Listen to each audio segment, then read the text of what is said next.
Everyone, my name is Sahil and this is brief introduction about my self. तो हम लोग कर रहे थे स्ट्रेंथ ऑफ मटेरियल में कंसेप्ट थ्रू क्वेश्चंस। काफ़ी क्वेश्चंस कर लिए थे हमने। ठीक है। तो एक और क्वेश्चन देखते हैं पहले चैप्टर से, जिसमें हम निकाल रहे थे रिजल्टेंट इंटरनल लोडिंग। ये ऑब्जेक्टिव था हमारा पहले चैप्टर के पहले पार्ट में। तो उसी से मिलता जुलता ये सवाल है। क्या बोल रहे हैं वो? The boom DF of the zip crane, मतलब वो जो बिल्डिंगों के ऊपर लगा नहीं होता क्रेन टाइप का। एक लंबा सा लटका होता है, बिल्डिंग है, फिर ये क्रेन ऐसे ऐसे मूव करती है, नीचे से कुछ उठाती है। तो इस टाइप की क्रेन को जिप क्रेन बोलते हैं। ठीक है। और उसका जो वो लगा हुआ होता है लोहे का ट्रसेस वगैरह टाइप का, देखा होगा आपने। वो उसको बूम बोलते हैं। ठीक है। सो ये डीएफ है, DF of zip crane and the column D. और ये कॉलम है डी जिसके ऊपर रखी हुई है वो। इनका यूनिफॉर्म, दोनों का यूनिफॉर्म वेट कितना है? 50 lb/फीट। 50 lb/फीट। इसका क्या मतलब है? इसका ये मतलब है कि जो मेरी जिप क्रेन है, ठीक है, उसका जो मतलब उसकी लेंथ अगर 13 फीट है, ठीक है, दिया हुआ है 8 2 10 और 3 13।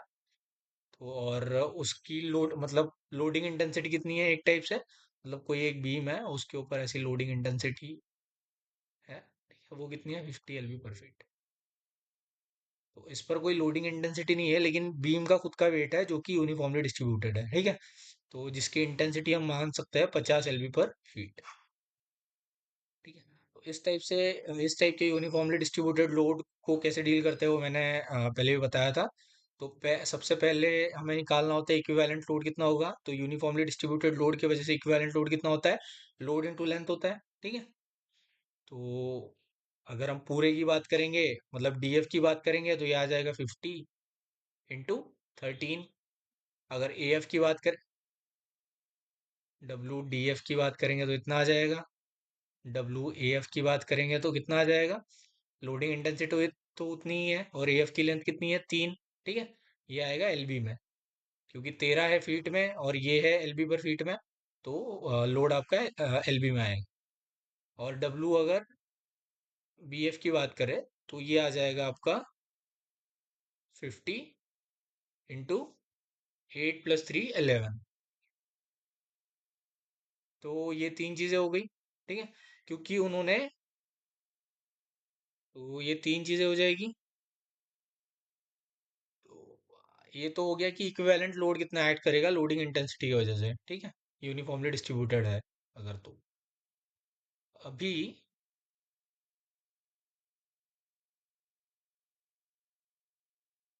सो ये तो हो गई लोड कितना एक्ट करेगा इक्विवेलेंट। अब ये बात आती है कि लोड कहाँ पे एक्ट करेगा। तो यूनिफॉर्मली डिस्ट्रीब्यूटेड लोड के केस में क्या होता है? लोड हमेशा लेंथ के मिडल में एक्ट करता है। ठीक है। Middle of length. क्यों? क्योंकि यूनिफॉर्मली डिस्ट्रीब्यूटेड लोड का जो प्रोफाइल होता है वो रेक्टेंगुलर टाइप का होता है। ठीक है। और जैसा लोड का डिस्ट्रीब्यूशन होता है, उस शेप के सेंट्रॉइड से लोड हमेशा पास करता है। ये हमने पिछले 2 3 वीडियो में डिराइव किया था, बार बार मैं नहीं करने वाला। अगर किसी को पूरा समझना है तो पिछले वीडियो जाके देख सकता है। तो अगर नहीं तो फिर मतलब एक्सेप्ट कर लो कि यूनिफॉर्मली डिस्ट्रीब्यूटेड लोड के केस में लेंथ के मिड में एक्ट करता है, ठीक है, इक्विवेलेंट लोड। तो ये चीज जब क्लियर है हमारी, तो डीएफ के केस में क्या हो जाएगा? लेंथ क्या हो जाएगी मेरी? Length eight which load will act, length of W D F, ये हो जाएगा मेरा। क्योंकि डीएफ हमारा 13 है, तो ये हो जाएगा 13/2 फीट। ठीक है। Similarly length of W A F क्या हो जाएगा? लेंथ मेरी कितनी है? Sorry for this. So length है मेरी ए एफ की 3 है, तो it is 3/2 feet. And next is मेरी लेंथ है बी एफ वाले सेगमेंट की। It is 8 + 3 11, so it is 11/2 feet. ठीक है। तो ये तीनों चीजें हमें पता है, मतलब दोनों चीजें पता है तीनों सेगमेंट के लिए जो हमें निकालना है। ठीक है। तो इतना होने के बाद हमें ए बी सी पर क्या क्या आएगा, इंटरनल लोडिंग वो हमें पता करनी है, ठीक है। अब इंटरनल फोर्सेस भी क्या होता है वो मैं आपको बहुत बार बता चुका हूँ, फिर भी इस वीडियो के थ्रू आपको और समझ में आ जाएगा। तो एएफ वाले सेगमेंट को अगर मैं देखूँ, ठीक है, इसको थोड़ा सा ढंग से बनाते हैं। So this is my point A, section A, और दिस इज एफ। एफ पर लोड एक्ट कर रहा है 300 पाउंड का, ठीक है। ए से एफ तक का डिस्टेंस है 3 फीट। अब ए पर या तो नॉर्मल फोर्स हो सकता है जिसको एनए बोल देते हैं, या तो शियर फोर्स हो सकता है जिसको वीए बोल देते हैं, या तो मोमेंट हो सकता है जिसको एमए बोल देते हैं, ठीक है। या तो तीनों एक साथ हो सकता है, या तो तीनों नहीं हो सकता है, ठीक है, कुछ भी हो सकता है। इसकी डायरेक्शन ऐसी हो भी सकती है, नहीं भी हो सकती है, वो हमें सॉल्व करने के बाद ही पता चलता है। तो अगर मैं कोऑर्डिनेट एक्सिस सेटअप कर लूँ, इधर साइड पॉजिटिव एक्स बोल दूँ, इधर पॉजिटिव वाई बोल दूँ, तो इक्विलिब्रियम इक्वेशन के हिसाब से क्या हो जाएगा, summation F X is equal to zero, ठीक है। तो summation F X is equal to zero के हिसाब से यहाँ पे एक ही चीज बन रही है, जो कि है मेरा N A is equal to zero, मतलब सेक्शन ए पर कोई भी नॉर्मल फोर्स नहीं है। इससे ये निकलता है सीधे सीधे। अब दूसरी चीज आ जाती है summation F Y is equal to zero, ठीक है। तो वाई डायरेक्शन में कौन कौन सी फोर्सेस है, एक तो है वी ए, ठीक है, जो अपवर्ड एक्ट कर रही है, हमने माना है ऐसे। और दूसरी है 300 LB, सो जो डाउनवर्ड एक्ट कर रही है, इट इज -300। और तीसरा क्या है, एएफ सेक्शन पे मतलब एएफ वाला जो वेट है वो यूनिफॉर्मली डिस्ट्रीब्यूटेड है, तो उसके वजह से इक्विवेलेंट लोड कहाँ पे एक्ट करेगा, इक्विवेलेंट लोड एक्ट करेगा मिड पे, जिसका हमने कितना बोला था, magnitude W D F, sorry W A F, ठीक है, जो कि हो जाएगा -50 × 3, ये हमने यहाँ पे निकाला हुआ है, ठीक है।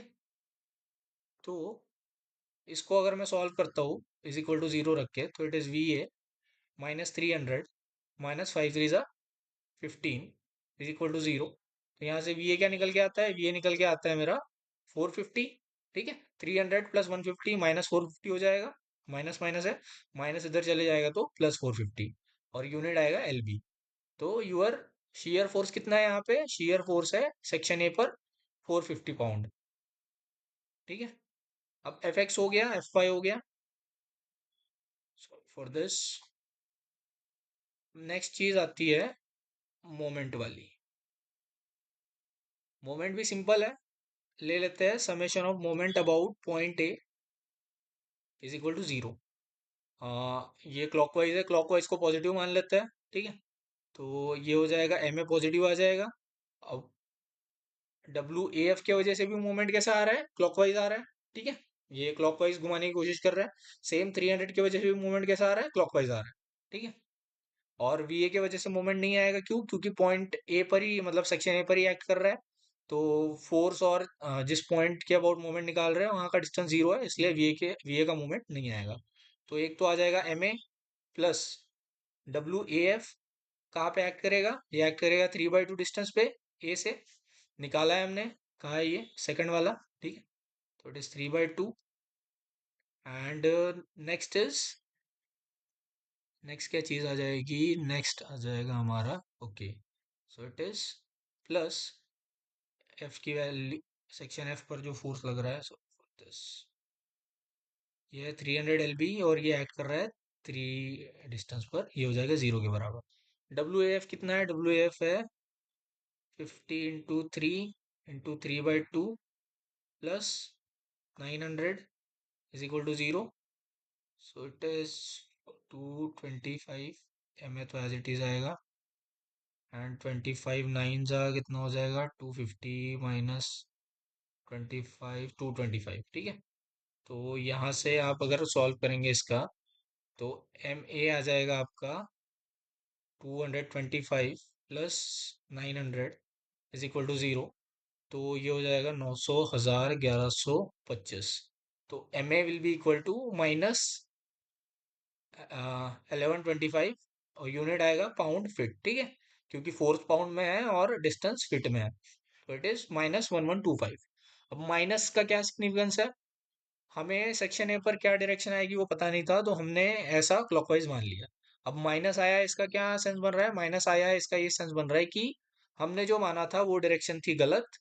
एक्चुअल में वहां पे जो रिएक्शन है, रिएक्शन मोमेंट एक्ट कर रहा है, या तो बेंडिंग मोमेंट होगा इस केस में, सेक्शन ए पर, वो 1125 एलबी फीट उसका मैग्नीट्यूड है, और वो एंटी क्लॉकवाइज एक्ट कर रहा है। ठीक है, मतलब बीम को इस टाइप से मोड़ने का कोशिश कर रहा है। क्लियर है इतना? अब जो चीज मैंने इस सेगमेंट के लिए की है, एएफ के लिए, सेम चीज आपको करनी है। ठीक है, एज अ होमवर्क। किसके लिए करेंगे आप? बीएफ के लिए करेंगे। क्या करेंगे? सेक्शन बी ले लेंगे, नॉर्मल रिएक्शन एज्यूम करेंगे एनबी, शियर फोर्स एज्यूम करेंगे वीबी, मोमेंट एज्यूम करेंगे पॉइंट बी पर एमबी। ठीक है, ये हो जाएगा आपका एफ पॉइंट या तो एफ सेक्शन। और यहाँ पर आपका लोड एक्ट कर रहा है 300 पाउंड। ठीक है, और बीएफ सेगमेंट पे यूनिफॉर्मली डिस्ट्रीब्यूटेड लोड की वजह से इक्विवेलेंट लोड कितना है? 500 × 11, जो कि मिड पे एक्ट करेगा।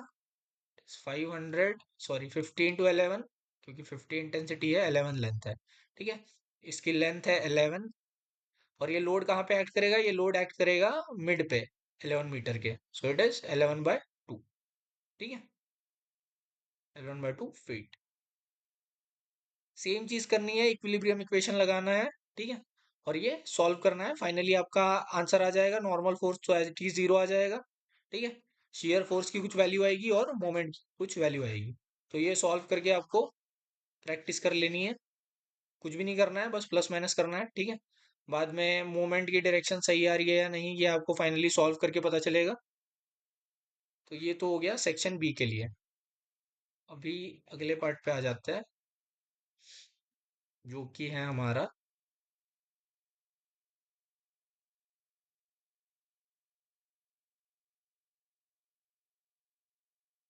Section E.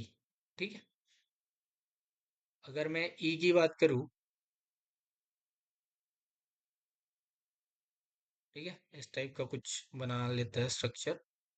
यहाँ एफ पॉइंट पर 300 एलबी का फोर्स एक्ट कर रहा है। ई पर सारे सपोर्ट हटा देंगे तो एक तो आएगी नॉर्मल रिएक्शन ई पर, एनी। एक तो आएगा शियर फोर्स, वीई। और तीसरा आ जाएगा मोमेंट, इसको बोल देते हैं एमई। ठीक है, अब इस पूरे डीएफ वाला जो सेक्शन है, उसके उसका इक्विवेलेंट लोड कितना है? उसका इक्विवेलेंट लोड है डब्ल्यू।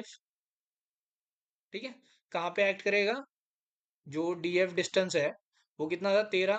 तो ये 13/2 पे एक्ट करेगा, 13/2 फीट पे, ये निकाला है हमने ऊपर। ठीक है, और डी से एफ तक का डिस्टेंस कितना था? 13। मतलब यहाँ मिड तक का था, मान लो यहाँ तक का था। ठीक है, यहाँ तक मिडल तक का डिस्टेंस था 13।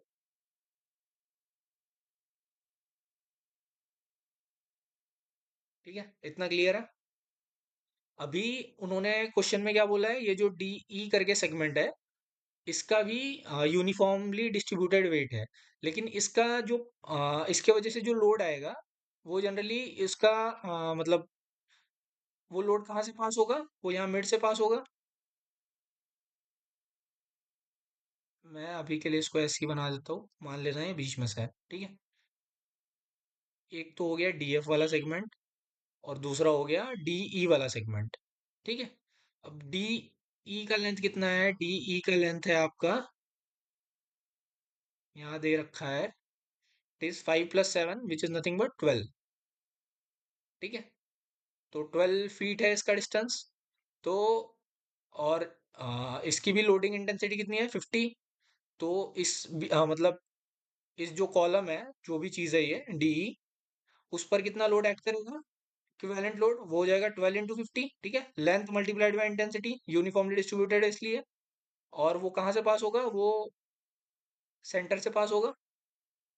ठीक है, इस टाइप से। क्यों? क्योंकि ये इस वर्टिकल स्ट्रक्चर है। अगर हॉरिजॉन्टल होता तो लोड इस टाइप से डिस्ट्रीब्यूट हो रहा है। ठीक है, तब वो सेंट्रॉइड से पास करता। इस केस में क्या होगा? वो उसका लाइन ऑफ एक्शन हमेशा सेंट्रॉइड से पास करेगा। ठीक है, मतलब बॉडी के सेंट्रॉइड से पास करेगा। तो ये आपकी इंटेंसिटी कितनी हो जाएगी? इसको मैं किसी अलग कलर से ड्रॉ कर देता हूँ।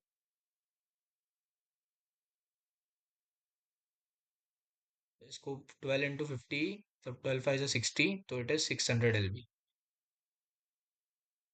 ठीक है, तो ये सारी फोर्सेस एक्ट कर रही है बॉडी को सपोर्ट से हटा देने के बाद।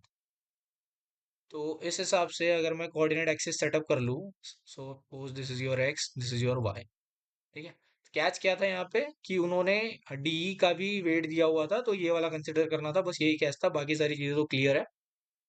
कैसे क्लियर है? सपोज अगर मैं ले लूँ summation F X is equal to 0। ठीक है, तो यहाँ से क्या हो जाएगा? माइनस वीई, और तो इस डायरेक्शन में कोई फोर्स नहीं है, इज इक्वल टू 0। मतलब वीई इज इक्वल टू 0, मतलब जो सेक्शन ई है, ठीक है, यहाँ पर शियर फोर्स क्या है? 0 है। ठीक है, यहाँ से ये निकल के आ रहा है इक्विलिब्रियम इक्वेशन से। तो your V E is equal to 0। Next is summation F Y is equal to 0। तो एफ वाई में क्या क्या चीजें आ जाएंगी? एफ वाई में आ जाएगा एक तो जो ऊपर की तरफ कौन सा फोर्स लग रहा है, ऊपर की तरफ लग रहा है any normal force section E पर। नीचे की तरफ लग रहा है 600, नीचे की तरफ लग रहा है WDF, मतलब विच इज -500 × 13। और और क्या चीज लग रही है नीचे की तरफ? एंड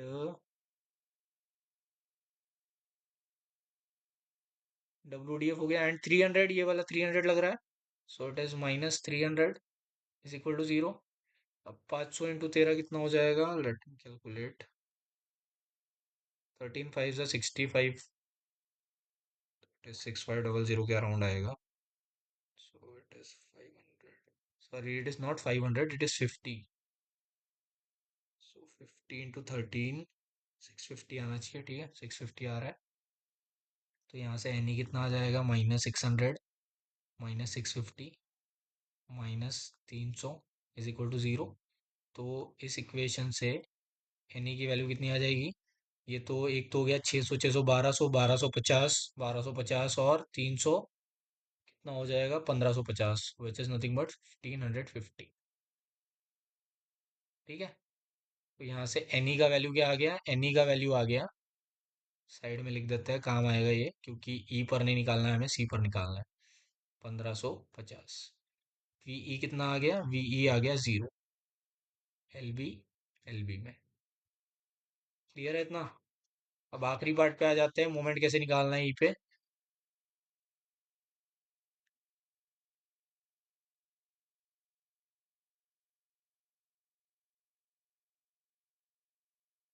मोमेंट निकालना है, सपोज ये कौन सा डायरेक्शन है? सब एम ई इज क्लॉकवाइज।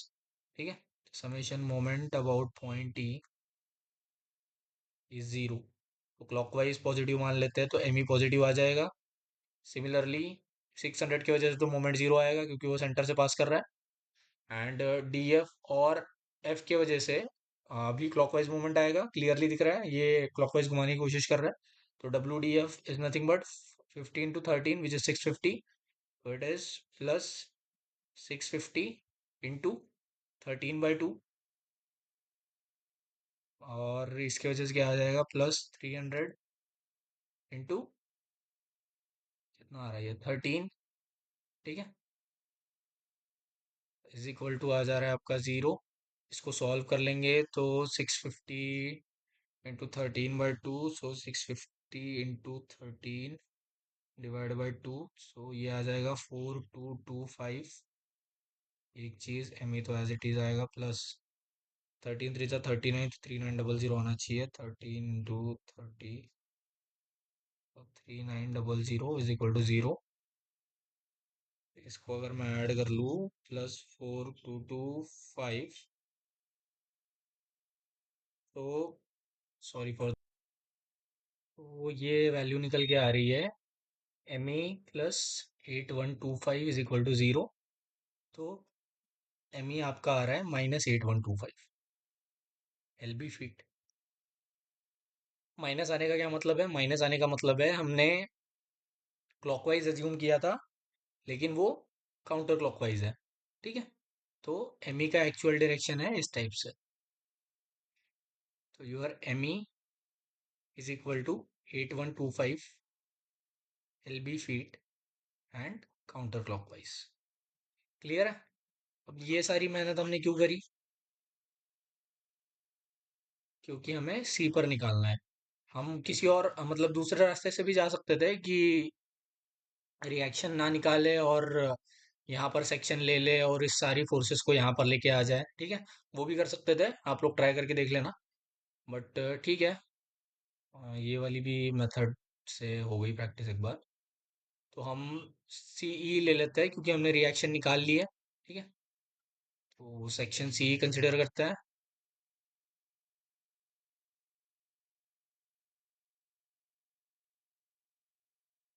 तो सीई अगर मैं देखूँ, तो सी पर तो मुझे निकालना है सब कुछ। ठीक है, मैं मान लूंगा कुछ नॉर्मल फोर्स मेरी इस टाइप से है, नॉर्मल रिएक्शन इस टाइप से है सी पर, शेयर इस टाइप से है सी पर, और मोमेंट इस टाइप से है सी पर। ठीक है, एंड ये है 7 फीट डिस्टेंस। ठीक है, 7 फीट डिस्टेंस है, तो मिडल में एक्ट करेगा इक्विवेलेंट वाला लोड। ठीक है, जिसका मैग्नीट्यूड क्या होगा? जिसका मैग्नीट्यूड होगा 50 होगी इंटेंसिटी इंटू 7। ठीक है, मतलब load multiplied by, sorry for this यार, लोड को लेंथ से मल्टीप्लाई कर देंगे तो ये इक्विवेलेंट लोड आ जाएगा। तो 50 इंटू 7 इज नथिंग बट 35। तो 350 पाउंड होगी इस लोड की, sorry for this, so 350 pound होगी इस लोड की इंटेंसिटी। और नीचे हमने सब कुछ निकाल लिया है। वीई मेरा 0 था, नॉर्मल रिएक्शन मैंने निकाली थी 1550 जो कि अपवर्ड थी, मोमेंट था मेरा काउंटर क्लॉकवाइज, इसको थोड़ा सा ऐसे बना लेते हैं। ठीक है, मोमेंट था काउंटर क्लॉकवाइज जिसका यहाँ पे मैग्नीट्यूड मैंने लिख के रखा है। तो सेम चीज करे, कोऑर्डिनेट एक्सिस सेटअप कर लिया मैंने, एक्स वाई बोल दिया इसको। बहुत ज्यादा पीला पीला हो चुका है ये, इसको थोड़ा कलर वापस से हम नॉर्मल पे आ जाता है। तो समेशन एफ एक्स में अगर जीरो कर लूँ, तो यहाँ से वही आ जाएगा कि minus V C minus V E is equal to zero. ठीक है, क्योंकि दोनों को एक साइड ही मान लिया मैंने, कोई फर्क नहीं पड़ता वैसे। तो V C plus V E is equal to zero, और V C is equal to minus V E आ जाएगा, और वी ई हमारा जीरो है, तो यहाँ से वी सी भी जीरो हो जाएगा, मतलब सेक्शन सी पर भी कोई शेयर फोर्स एक्ट नहीं कर रहा है। ठीक है, इसका ये पॉइंट है। सेकंड पॉइंट ये है कि नॉर्मल फोर्स कितना आएगा। तो उसके लिए हम करेंगे summation F Y is equal to zero. तो उससे क्या आ जाएगा, जो अपवर्ड है दैट इज 1550, वो तो पॉजिटिव आएगा। डाउनवर्ड कौन सी है? डाउनवर्ड है एनसी एंड -350। ठीक है, ये दो ही है नॉर्मल में, इज इक्वल टू जीरो। तो जीरो गया, 350 अगर माइनस करूँ तो जीरो जीरो, 15 में से 3 है 12, तो ये आ जाएगा 1200 आपका। तो 1200 minus N C is equal to zero, so your N C is nothing but 1200 LB। ठीक है, तो नॉर्मल फोर्स है आपकी कंप्रेसिव, मतलब कंप्रेस करने का ट्राई कर रही है। ठीक है, सेक्शन सी को, और उसका मैग्नीट्यूड है 1200 पाउंड, 1200 LB। क्लियर है? सेम चीज कर लेंगे मोमेंट के लिए। अब सारी फोर्सेस क्या कर रही है? सेंटर से पास कर रही है। ठीक है, उस सेक्शन के, तो एनसी की वजह से भी कोई मूवमेंट नहीं होगा, बीसी तो जीरो है। 1500 की वजह से भी कोई नहीं होगा, और 350 की वजह से भी कोई मूवमेंट नहीं होगा, क्योंकि सारे कुछ सेंटर से पास कर रहे हैं। ठीक है, तो जो लाइन ऑफ मतलब फोर्स की लाइन ऑफ एक्शन है, और जहां से हम मोमेंट निकालते हैं, वो वाला उन दोनों के बीच में का डिस्टेंस क्या है? जीरो है। ठीक है, तो जब जीरो है तो ये वाली फोर्सेस कंसिडर नहीं होगी, तो सिर्फ क्या कंसिडर होगा? Summation moment about point C is equal to zero कर दूं मैं अगर, तो एक तो हो जाएगा ये मोमेंट एट सी, जिसको काउंटर क्लॉकवाइज माना है। ठीक है, काउंटर क्लॉकवाइज अगर पॉजिटिव बोल दे इसके लिए, तो ये हो जाएगा एम सी। प्लस यहाँ हो जाएगा M E is equal to zero. ठीक है, तो ये हो जाएगा M C is equal to minus M E, जो कि हो जाएगा माइनस 8125। ठीक है, एल बी। तो मोमेंट एट सी को हमने माना था काउंटर क्लॉकवाइज। ठीक है, लेकिन हमारा आ रहा है माइनस साइन। इसका क्या मतलब है? इसका ये मतलब है कि वो मोमेंट काउंटर क्लॉकवाइज नहीं है बल्कि क्लॉकवाइज है, और जिसका मैग्नीट्यूड क्या होगा? 8125। तो 8125 is your bending moment at section C. ठीक है, तो I hope this is clear. बस इसका भी इस डीई सेक्शन का भी वेट दिया हुआ था और डी एफ सेक्शन का भी वेट दिया हुआ था। तो सॉल्व करते टाइम हमें यही ध्यान रखना था कि हम ये जो डीई के वेट के वजह से जो फोर्सेस आ रही है, नॉर्मल फोर्सेस जो सेंट्रॉइड के अलोंग एक्ट करेगी, ठीक है, या तो सेंट्रल लाइन के अलोंग एक्ट करेगी, उस फोर्स को हमें नेग्लेक्ट नहीं करना था। यही इस क्वेश्चन में थोड़ा सा यूनिक था, बाकी सारी चीजें हम कर चुके हैं, कुछ नया नहीं है। So that's it for this video and thanks for watching.